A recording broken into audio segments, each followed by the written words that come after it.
So, nakainin ko ng mga ibon. Ayan. So, hinug na. Kukunin na natin yan, guys. Meron pa tayong isa dyan. Kukunin din natin yan kapag pwede na. So, mag-isa lang akong kukuha ng saging. Wala akong... Kukunin na natin, no, guys. Pwede na. Ayan, no. Hinug na siya. So, ito siya yung puno na yan. Yung puno na yan ang ating puputulin. Umpisa na natin magputol ng saging. Medyo mahirap siyang kunin dahil isa lang yung kamay natin gamit. Yan, nakabota tayo. Yan na. Naririnig ko na siya.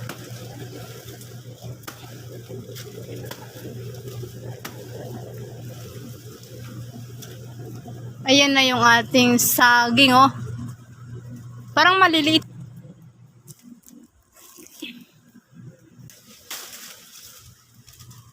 Meron na siyang ano, butas. Ay.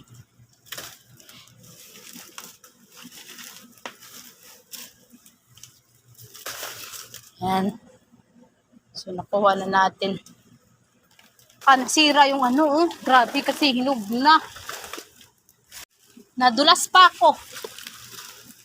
Grabe, oh, nahinog na.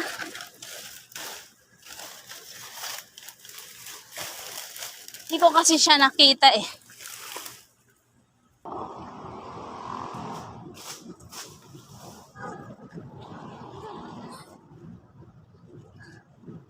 Ayan na guys yung ating pinaghirapan na saging. So nabulok na siya, nahinog na yung iba. Dahil hindi ko kasi ito nakita nung... Kasi nagtatago siya sa mga dahon eh. Kaya hindi ko agad nakita. Hindi siya ganun kalalaki kagaya nung una kong kinuha. Na malaki yung kanya pinakalaman. Ito hinog na siya oh, pero pwede pa to gawin nating maruya. Ayan. Tatanggalin lang natin yan guys yung mga ano, ganito.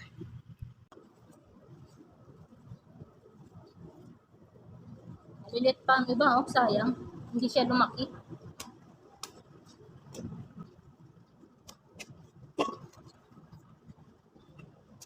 So yung pangalawang harvest na natin to.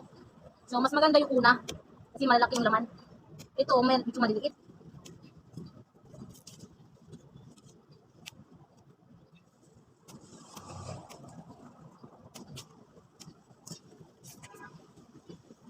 Dami mga nasira.